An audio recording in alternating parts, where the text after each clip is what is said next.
So, good day to everyone.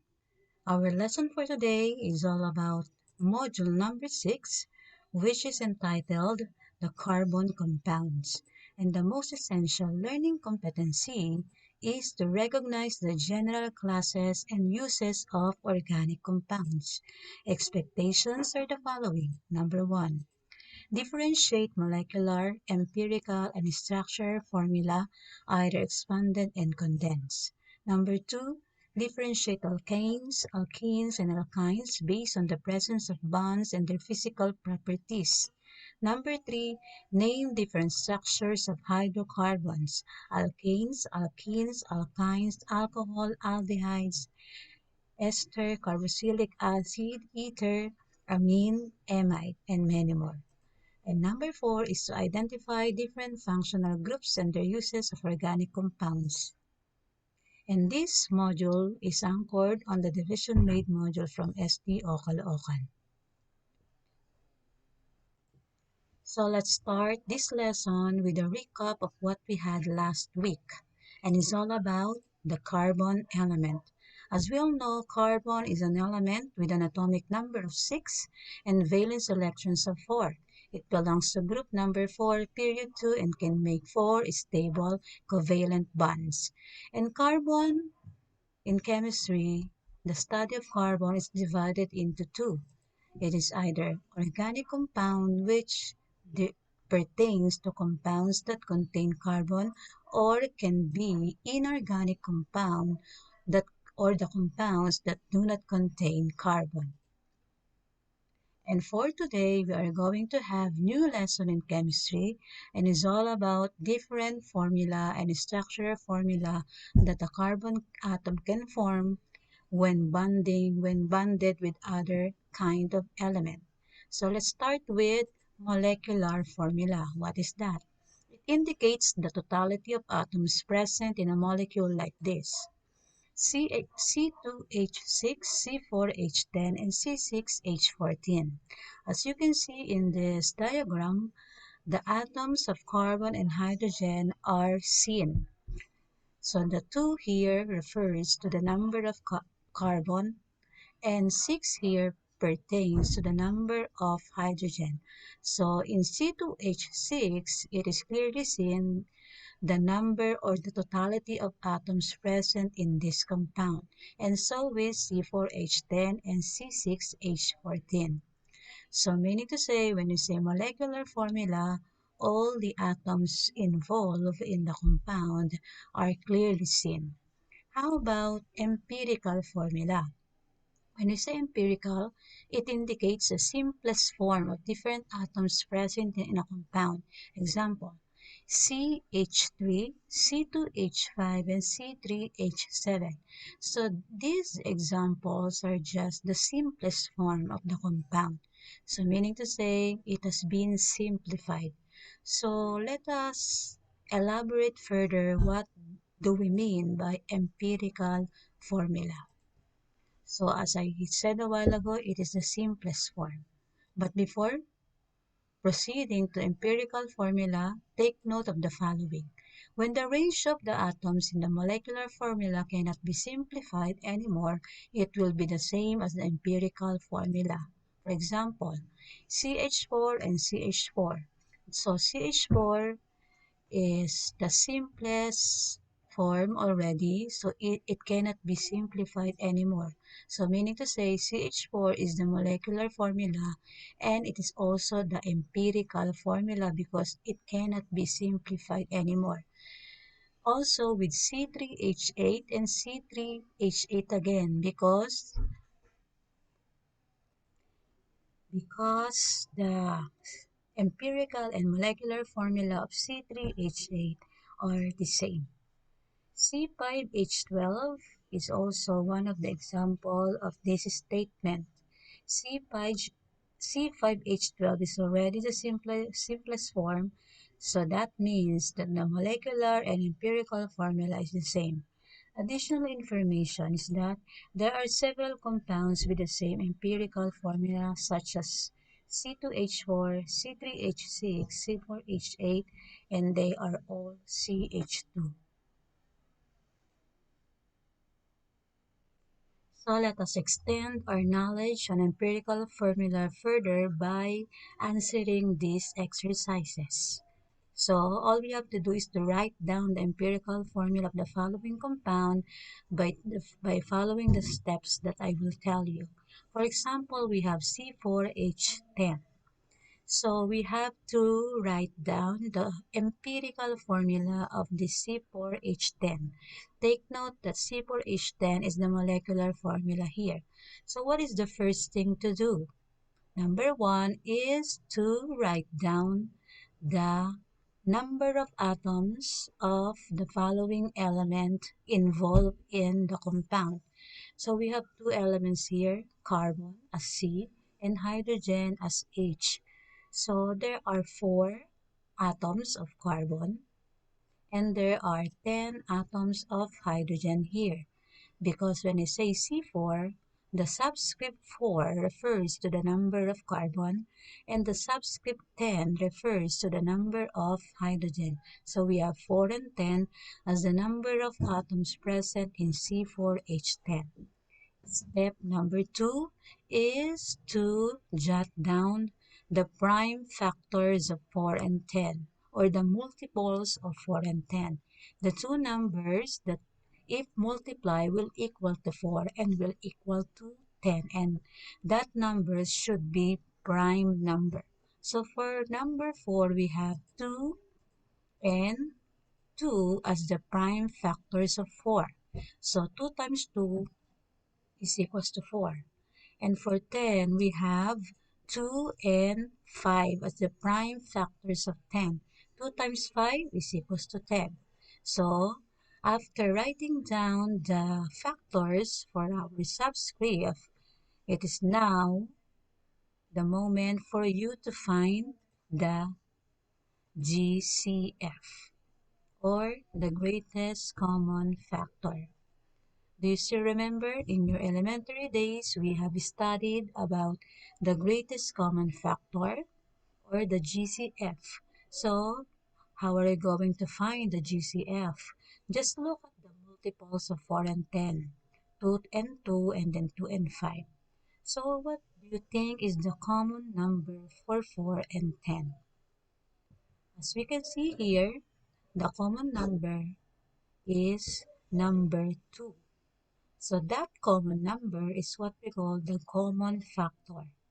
And that common factor is equals to 2 or the GCF. Okay, so after finding out the GCF, the next thing to do is to divide the subscript to the GCF. So meaning your GCF will be the divisor now. So we have to divide 4 by 2 and 10 by 2 like this. 4 divide 2 is equals to 2 and 10 divide 2 is equals to 5. So we have now the quotient for 4 and 2 and 10 and 2. So what are we gonna do with 2 and 5? We have to jot it down as the new subscript of C4H10 and that will be the simplest form or the empirical formula. So it will be C4H10 will become C2H5. In short, the simplest form of C4H10 is C2H5. C2 came from 2 and H5 came from 5. Gets? Let's have another example. We have, for instance, we have C6H14. So like what we did in C4H10, step 1 is to jot down the subscript of C6H14 because the subscript will tell you how many carbon and hydrogen are present in this compound. And for this example, we have 6 and 14 as the subscript or the number of atoms present. So there are 6 atoms of carbon and 14 atoms of hydrogen. Second step is to get the prime factors of 6, which are the 2 and 3, and 2 and 7 for 14. So 2 times 3 is equals to 6. And 2 times 7 is equals to 14. Step number 3. What is that? Let's find out the GCF, or the greatest common factor, for 6 and 14. So looking at the prime factors, we can see one number that is common to 6 and 14, and that is number 2. So that number 2 is the common for 6 and 14, and it will be called GCF, or the greatest common factor. What are we going to do with 2? This will be our divisor, or 6 and 14 should be divided by our GCF. So it will become 6 divided by GCF, which is 2, and it will equal to 3, and 14 divided by the GCF 2, which is equals to 7. So 3 and 7 is now the new subscript of C6H14. So that will be our empirical formula, and that is equals to C3H7. C3 came from 3 and H7 came from 7. I hope it is clear to you, because we will now move on to our highlights of the lesson, which is hydrocarbon. What are hydrocarbons? Hydrocarbons are organic compounds that contain the element hydrogen and carbon. So looking at the title, hydro means hydrogen and carbon. So meaning to say, these hydrocarbons are those compounds that mainly comprise of two kinds of elements, which are the hydrogen rather, and carbon. But take note that there are two classifications of hydrocarbons. It could be aliphatic hydrocarbon, wherein carbon atoms are connected with each other in open chains, and that chains could be straight or branch. Example of aliphatic are alkanes, cycloalkanes, alkenes, and alkynes. And another classification is what we call the aromatic hydrocarbons. These are the compounds that comprise the benzene rings in their structure. So for this module number 6, we are going to focus our attention on three kinds of aliphatic hydrocarbon, which are the alkanes, alkenes, and alkynes.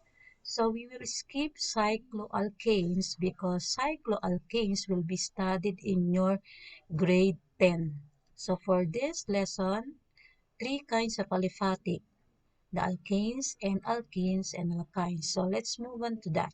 What are the differences among alkanes, alkenes, and alkynes? So let's start with the description of the three. When you say alkanes, it is a single bond with, and that is a saturated hydrocarbons. Alkenes refers to double bond, and which is unsaturated hydrocarbon. Alkynes, on the other hand, is triple bond, also unsaturated hydrocarbons. So for now, I will give you I will give you an example I will give you an examples of alkanes, alkenes, and alkynes. So for alkanes, the simplest alkane is what we call methane. Okay, so this is how methane look like. As you can see in the structure, it composed only of a single bond. The line here that you can see refers to the bond, and it is single. While in alkenes, the simplest form is ethene or ethylene. This is how it looks like. As you can see in this diagram, it composed of double bond represented by two lines at the center. Okay? How about in alkynes? The simplest form of alkynes is ethyne. It looks like this. So at the center, you can see a triple bond represented by three lines. Okay? So methane, ethene, and ethine are the simplest alkanes, alkenes, and alkynes. Aside from that, another differences among the three is their properties. Alkane is nonpolar, insoluble in water, flammable, less than water, and less reactive, while alkenes are nonpolar, insoluble in water, but not in oil, less dense than water, and more reactive. Alkynes, on the other hand, are non-polar, insoluble in water, flammable, less dense than water, and with slightly high boiling point. Let's move on to the uses of alkanes, alkenes, and alkynes. Since they are organic compounds, they are widely used in our everyday living in a community. Just like the alkane, it is being used as a fuel in LPG and some propane tank, which is used in cooking, in heating, and at home, while alkene is being used as a starting material in making an alcohol, plastic, detergents, and many more. And the alkyne compound is used in welding and synthesis of polymers. So as you can see, alkanes, alkenes, and alkynes are very essential in our daily lives because they are part of our community and they give us convenience, safety, comfort, and some usefulness. So I hope it is clear to you because we are now going to move on to nomenclature. What does it mean when I say nomenclature? It is the process of naming some hydrocarbons. So as of this moment, I will give you the steps on how to name the hydrocarbons or some organic compounds.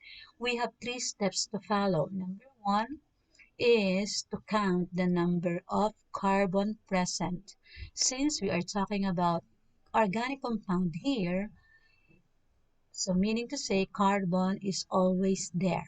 So the first thing to do is to count the number of carbon. Next is to check the prefix to be used from this table and then add ANE to the prefix to be used. So the prefixes is now listed on this table with its corresponding number of carbon. So all you have to do is to check on this table time to time. So I will give you an example. For instance, we have CH4. What is the first thing to do? Count the number of carbon. So in CH4, you can see here only one carbon, right? So looking at the table, if the number of carbon is only one, the prefix to be used is met. Step 3, add ANE to the prefix met. So additional ANE, it will equal to methane. So CH4 has the name methane. Another example, C2H6. How many carbons are there? There are two carbons since it is C2. So according to our table, 2 here means et as its prefix. So et plus ane is equals to ethane. Another one, C3H8. So since it is C3, the number of carbons are 3. So checking on the table, 3 means prop. So prop, adding ane to that will give you a propane. Another, C4H10 is but plus ane is equals to butane. And C5H12 is equals to pentane. So that's how simple the steps are. All you have to do is to count the number of carbon first, then check the prefix, then add ane, and then you are going to have your hydrocarbon name. So that's how nomenclature will going to process. Okay. How about in the second type of hydrocarbon, which is alkene? Because on the first one, we have alkane. It ends in ane. Now, let's proceed to the second one, which is ene, and that is alkene. So C2H4 is our first example. How many carbons? There are 2. That's why it is equals to et. So this time, we have to add ene and it will equal to 18. Since we are now in alkene, it should end up in ene, okay? And instead of ane, it will become ene for our step number 3. Another example, C3H6, how many carbons? There are 3. So, checking the table, we have prop, for the prefix for 3. So prop plus ENE is equals to propene. Next one is C4H8. That is equals to butene. Okay, gets? The third kind of aliphatic hydrocarbon is alkyne. So this time it will end up in YNE. Okay, example, C2H2. How many carbons again? There are two, right? So, et prefix is to be used. Plus YNE is equals to ethyne. Yes? Another one. C3H4. C3, right? So C3 means 3 carbons. So checking the table here, we have prop plus YNE again, it is equals to propine. And C4H6 is equals to butane. So that is the nomenclature, the process of naming the hydrocarbons. So the process or the steps are very simple and it is already stated here. Okay, I hope it is clear to you. Let's move on to two kinds of structural formula, which are the expanded and condensed structural formula. What is the difference between the two? When I say expanded structural formula, it is where the vertical and horizontal lines are included to show how atoms will bond with each other. So in expanded, all the lines will be seen so that the number of atoms and the bond with each other or between elements will be represented. So let's start with one kind of hydrocarbon which is called methane. So how does the expanded and condensed structure of methane looks like? So the expanded formula of methane will look like this. Let's start with carbon. I will write down only one carbon here because when you say methane, it came from the prefix which means met, and that is equals to only one carbon. Looking back on our table a while ago, met means only one.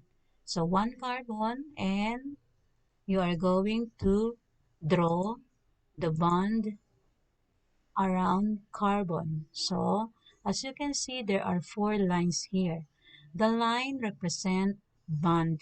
Okay, so why four? Why four lines? Because carbon belongs to group 4, meaning there are 4 valence selection present in carbon, and also because of that valence selection, there could be 4 bonds to be formed.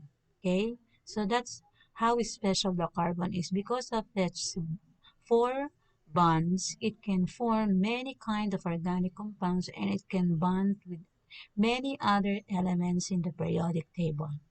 So after writing down the bond represented by a line, you can attach now the hydrogen in each bond. Okay, there you go. This is the expanded structure formula of methane. Okay, how about the condensed? When you say condensed, all atoms are included. However, some or all of the vertical and horizontal lines are being omitted to make the writing or formula easier. So in short, condensed structural are just the shortcut. So sometimes we have to omit the line or the bond so that it will be easier for us to write. Okay, so it will be the shortcut of expanded. So this structure formula of methane will look like this now, CH4. So simplest form of methane. Okay, as you can see in CH4, the lines are now omitted. So it becomes CH4. But if you will count the number of carbons and hydrogen, it's the same with the expanded. Only one carbon and there are 4 hydrogens. So same number of atoms of carbon and hydrogen. Another example, ethane. So how many carbons do you think are present in ethane? Since the prefix here is "et", it means that there are 2 carbons present. So after writing down the carbon number, we have to illustrate the bond by means of line. So since carbon belongs to group 4, so there could be 4 bonds around the carbon. So you have to draw all the lines around the 2 carbons. And then attach a hydrogen element in each bond or on each line, so that you can arrive in the expanded structure formula of ethane, wherein the lines and the bond will be seen. But in condensed, it will look like this: C2H6. All the lines will now be omitted on the condensed. It is the simplest or the shortcut form. But if you will count the number of carbon in expanded and condensed, they are the same, 2, and then the hydrogen are 6. But there are another way around that you can represent condensed. It could be CH3, CH3. Again, there are no lines, there are no bonds present in this structure formula, but the same number of carbon and the same number of hydrogen also. So CH3 on the left side and another CH3 on the right side. Last example, propane. How many carbons do you think are present in propane? Since the prefix used is prop, meaning the carbons are 1, 2, 3, right? And then draw all the lines which will represent the bond on each carbon element. Okay, and then attach the hydrogen in each line, in each band, so that you can have now the expanded structure formula of propane. Okay? But in condense, all the lines will now be omitted. So it will become C3H8 or CH3, CH2, CH3. CH3 on the left, CH2 at the middle, and CH3 at the right side. So the number of carbons and hydrogen are still the same. So this is how expanded and condensed structure formula are different from one another. So as you will observe, as the number of carbon increases, what do you think? The hydrogen number also increases. For example, in methane, there is only one carbon, so the hydrogen is 4. But in ethane, there are 2 carbons. The hydrogen now is 6, so it increases. In propane, much more hydrogen will be seen because the carbons number also increases. Okay, so meaning to say the hydrogen number, the number of atoms of hydrogen depend upon the number of carbon. And additional information: as the number of carbon increases, the boiling point of each hydrocarbon also increases. Okay. So let's move on to the functional group that could be attached to the hydrocarbon. So these are the functional group that could be included in the structure formula of the different hydrocarbons. And this functional group is also printed on your module. So I will just discuss to you what does it mean when I say functional group. We have different kinds of that. First one is the alcohol. It contains the hydroxyl function group, which is represented by OH. Example are ethanol, ethyl, alcohol, which is being used to produce dye, synthetic dye, cosmetics, explosive, and many more. Ethers contains the ROR functional group. R is any hydrocarbon.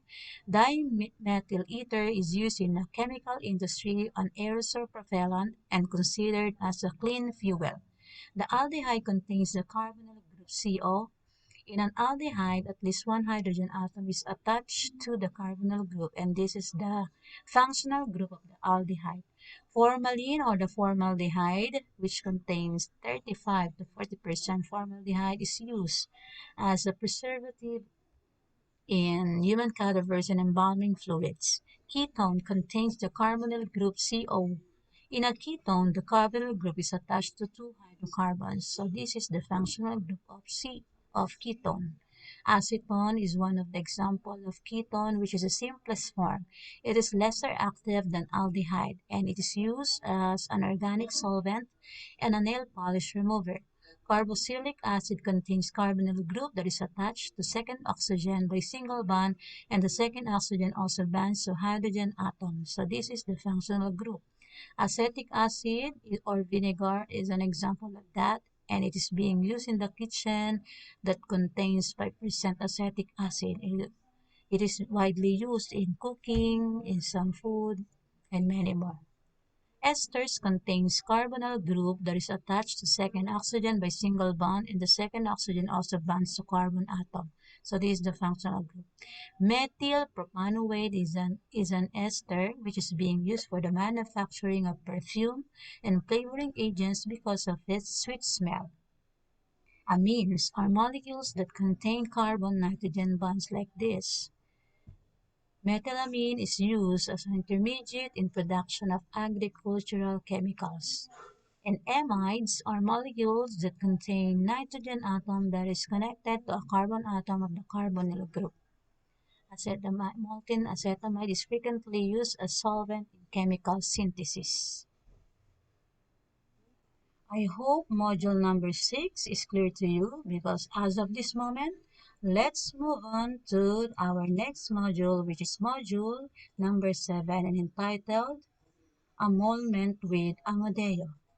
So the most essential learning competency is to use the mole concept to express the mass of substances. Expectations are the following. Number 1 is to differentiate molecular unit from formula unit and compute for the molecular mass. Number 2, define mole and calculate for the number of moles of a given compound. Number 3, convert the number of moles, mass, and number of particles from one unknown to another. So let's start with this diagram. So before we proceed to our problem solving for today's lesson, I just wanted to ask if you already experienced buying in a supermarket or going to a market. Probably you encountered the word kilogram, gram, liter, or maybe pounds, dozen, rim, and tons. So these words you encountered in a supermarket are being used to quantify the mass of the substance or how heavy the product is. It could be also be used to identify how much or how many are you buying. Okay? So it is being or widely used to quantify the, the product. Okay? But in chemistry, there is also one standard unit that's being used to quantify some amount of substances. Since atoms or molecules are very minute or small, we can use one word to quantify that. And that word is what we call mole. So if in the supermarket you can encounter different words such as this to quantify some objects, and this will be the standard form in the supermarket. In chemistry, there is also mole to be used as a standard unit to measure how much, how many, or to how to quantify different kinds of molecules, atoms, substances, or formula unit in chemistry. So let's have the study about mole. What is mole? Mole pertains to Avogadro's number of representative particles of a given substance set.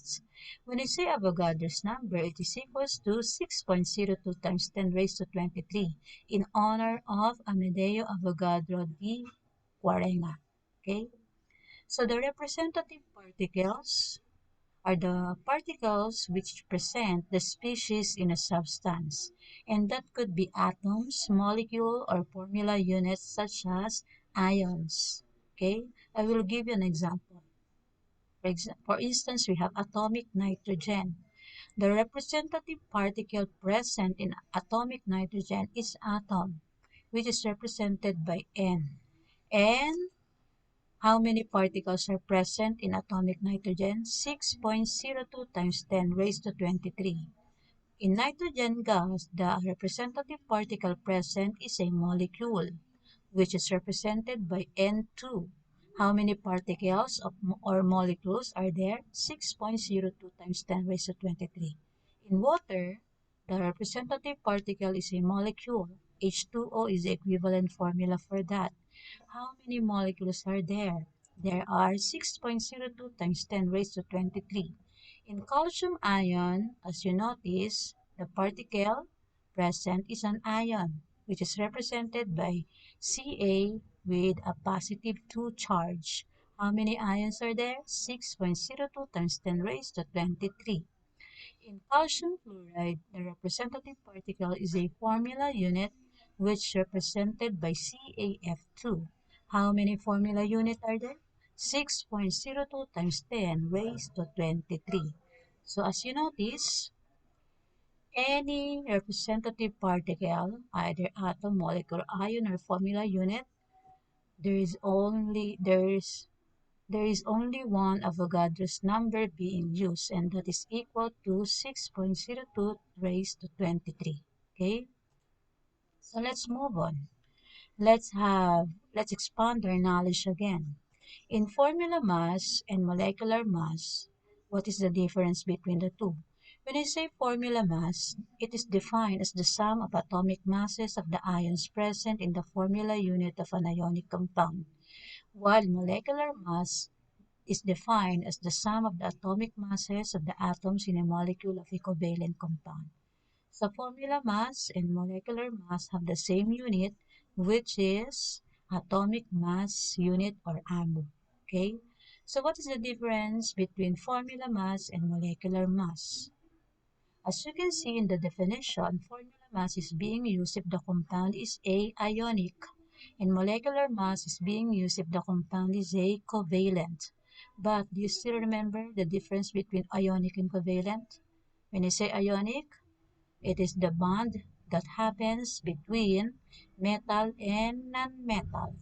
But in covalent, this is the bond that happens between or among non-metal elements. Okay, so let's have the problem solving about molecular mass and formula mass. We have to follow different steps to do that. First in line is to identify and write down the number of atoms present in a compound represented by subscript. So I will give you an example. Calcium sulfate has a chemical formula of CaSO4. According to our step 1, we have to identify and write down the number of atoms. But before going to the number of atoms, we have to identify first what are the elements present in calcium sulfate. And according to our chemical formula, there are 3 elements here. We have calcium as Ca, and sulfur as S, and oxygen as O. Okay? And after that, we can now proceed to the number of atoms. How many calcium atoms are there? I assume it is 1. Because if there is no number beside the element, it could be 1. Sulfur is only 1 also because there is no number written beside sulfur. But in oxygen, there are 4 atoms because as you can see, it is written as O4. Okay, what is the next thing to do? Look for the atomic mass or atomic weight of each element in a compound using the periodic table. So as of this moment, you have to get your periodic table for you to check on the atomic mass. But where can we find the atomic mass in the periodic table? In what part of the periodic table? So here is the example. O is the chemical symbol for oxygen. At the top of the oxygen, you can see a number there. And that number is the atomic number, which is 8. And that atomic number is also the electron number, the proton number of that element. Below the chemical symbol, you can see again a number which look like this. For example, oxygen 15.999. And that number below the chemical symbol is what we call the atomic mass, or the atomic mass unit, or the atomic weight. But in the problem, in answering some problem in chemistry, you have to round it off. So 15.99, it will be round off to 16. So you have to estimate it to a whole number now. So after getting the atomic mass, you can now proceed, you can now go back to the problem solving. So Ca, calcium, sulfur, and oxygen. What is the atomic mass of these three atoms, of these three elements? So get your periodic table so that you can check how many or what is the masses of those mentioned elements. So the calcium, here is the calcium. The atomic mass is 40.07, where the sulfur 32.06 and oxygen, as I mentioned, is 15.99.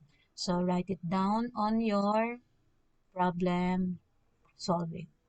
So calcium, you have to multiply it by 40.08, sulfur 32.07, and oxygen is 16. Okay, so you have to use two decimal places.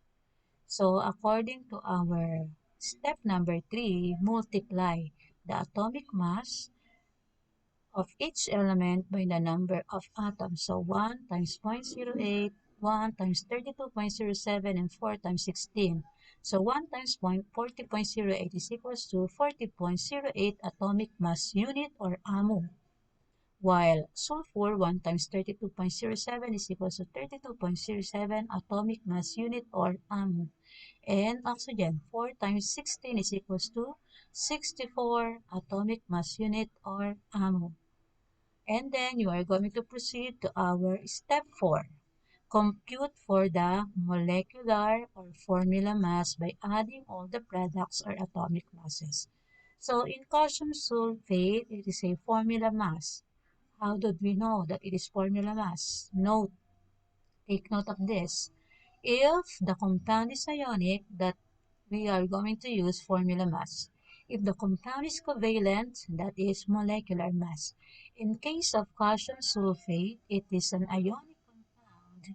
Since calcium is a metal, sulfur and oxygen are non-metals. So they are bonded with one another, and their bond is what we call ionic since they are metal and non-metal. So formula mass will be used since they are ionic compound. Okay, so you have to add all these products to get the formula mass of calcium sulfate.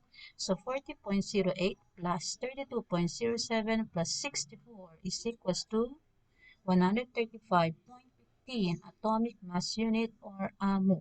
Okay, how about if it is molecular mass? Molecular mass refers to covalent compound, meaning non-metal elements are involved here, like water.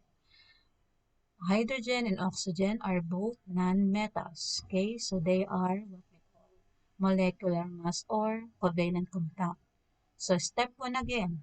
Formula mass and molecular mass, they have the same steps to follow. Okay, so the same step. Step 1, identify the number of atoms present in a compound represented by the subscript. So in case of water, we have hydrogen and oxygen. How many atoms are there in hydrogen and oxygen? Look at the subscript. H2 meaning there are two atoms of hydrogen, and O means there is only one atom of oxygen. Two atoms of hydrogen and one atom of oxygen. So you have to multiply this number of atoms by its atomic mass. So you have to look at the atomic mass of hydrogen and oxygen on its periodic table again. So hydrogen, the atomic mass is 1.007, and oxygen is 15.99 rounded off to 16. Okay, so we have to multiply 2 by 1, and that is equals to 2 atomic mass unit or AMU, and oxygen 1 times 16 is equals to 16 AMU. Step number 4. Compute for the molecular mass by adding 2 and 16, which is equals to 18 atomic mass unit or AMU. Okay, there you go. This is how you are going to solve for the molecular and formula unit. All you have to do is to follow the steps carefully and check the atomic mass from the periodic table, multiply and then add, and of course you have to take note of the unit to be used, which is or atomic mass unit. I hope it is clear to you. Okay? Let us now move on in calculating now the molar mass. If we have the molecular and formula mass, we also have molar mass. And the steps to follow in molar mass are the same with molecular and formula mass. But first of all, let us define first what is molar mass. It is the sum of all the atomic masses in the molecule compound, or it is the mass in a grams of 1 mole of a substance. The unit for molar mass is gram per mole. Okay? So, molecular, formula mass, and molar mass have the same steps, but molar mass have different unit, gram per mole. Okay? So what are the steps? Number 1 is to identify again and write down the number of atom or atoms present in a compound represented by subscript. So let's have an example. Sugar, C12H22O11. So let's find out the molar mass for sugar. So according to our steps, we have to write down the number of atoms. But before doing that, we have to write down first what are the elements involved in sugar. And according to the chemical formula of sugar, we have carbon, hydrogen, and oxygen in C12H22O11. So how many atoms of carbon, hydrogens, and oxygens are present in sugar? C12 means there are 12 carbon atoms. H22 means there are 22 atoms of hydrogen. And O11 means there are 11 atoms of oxygen. So after writing down the number of atoms, we have to multiply it by the atomic mass or atomic weight that can be found on the periodic table.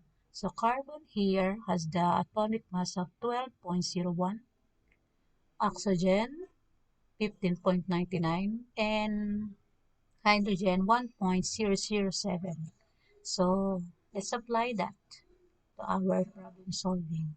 Okay, so we have carbon, oxygen, and hydrogen as the element present in sugar.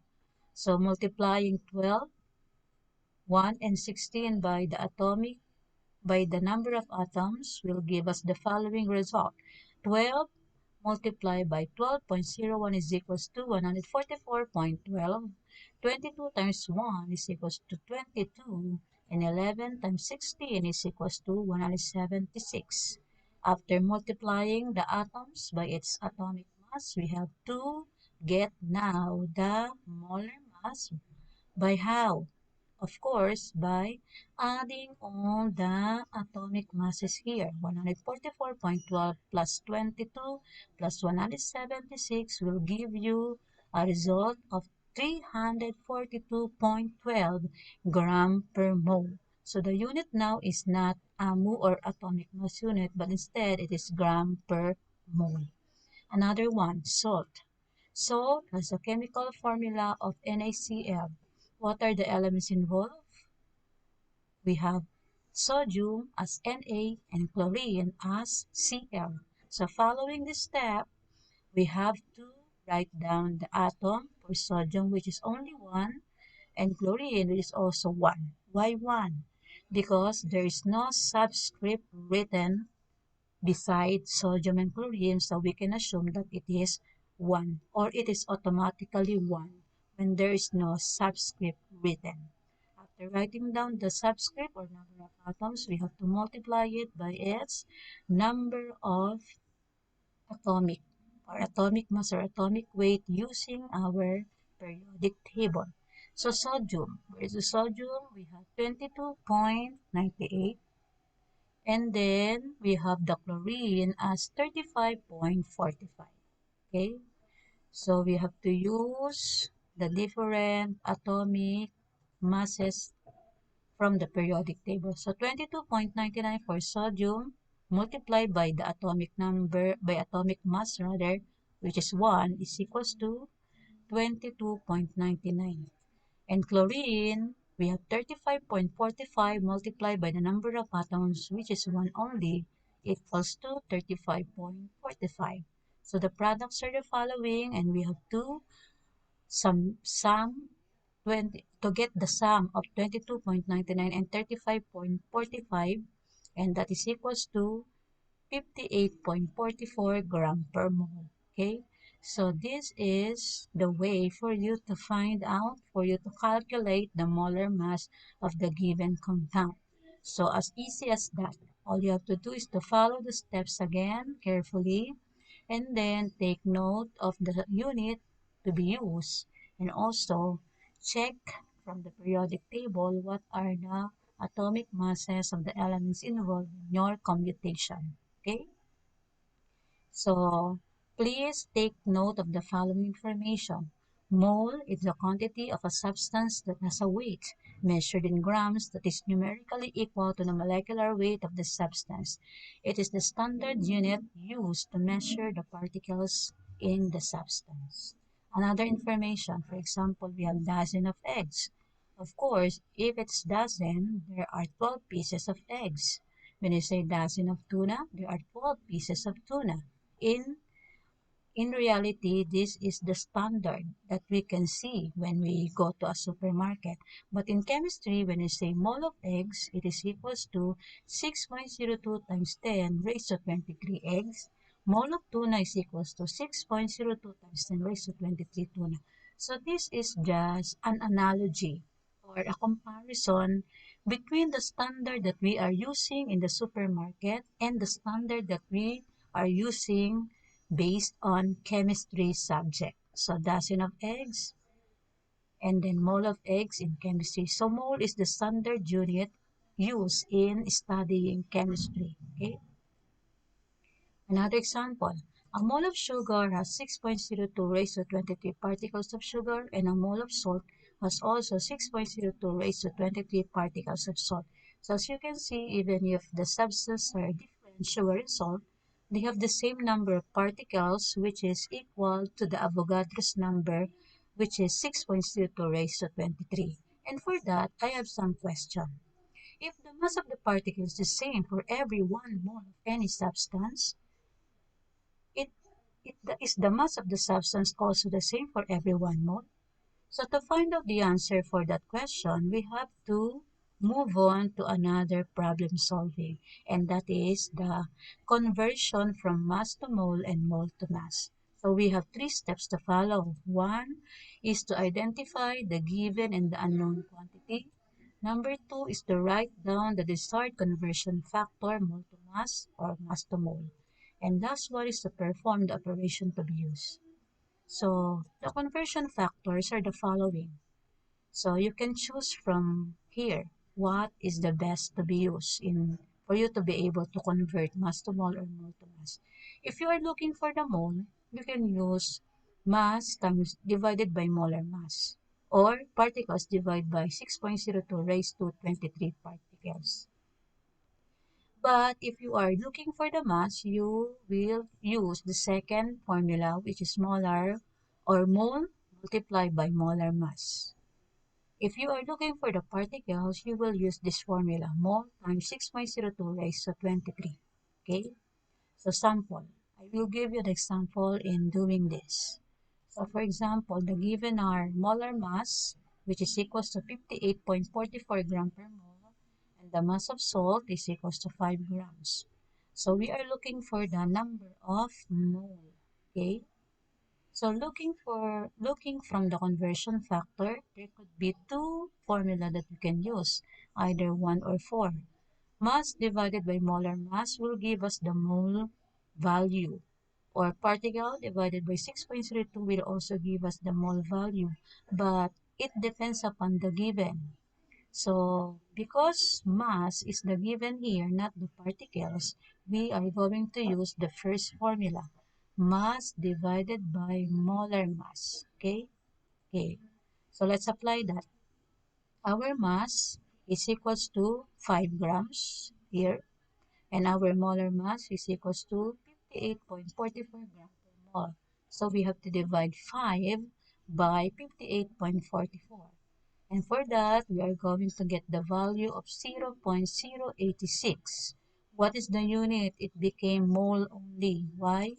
Because the grams here are now cancelled with one another. Okay? So the only remaining unit will now be mole. So the final answer in our sample 1 is 0.086 mole of salt. Let's have another one. Sample 2. The given are 0.086 mole of salt. Sodium chloride is a salt. And the unknown here is the number of particles. So we are looking for the particles. So looking from the conversion factor, we can only use one formula, which is the number 3. Mole multiplied by 6.02 times 10 raised to 23. Okay? Let's apply that. So mole number is equals to 0.86 multiplied by the Avogadro's number, which is 6.02 times 10 raised to 23. The product will be 5.177 raised to 23 number of particles. So you will just copy the scientific notation 10 raised to 23, and you are going to multiply 6.02 by 0.086, and this scientific notation will be just copied. Okay, and then the unit will also be particles because we are looking for the particles. So there you go. This is the way for you to convert mass to mole to mass, or mole to particles. I hope the steps are clear to you, because that's the end of our Module 6 and Module 7. I hope everything is clear, because we are going to have now the different activities. These assignments are the tasks that you are going to accomplish for this week. We have module number 6, module number 7, and quiz number 5. And standby by long test number 2. So I hope module number 6, module 7, quiz 5, and long test number 2 will be submitted on time, and the deadline will be on February 25, and that is Thursday at 5 o'clock in the afternoon. Okay, that's all for today, and thank you for listening.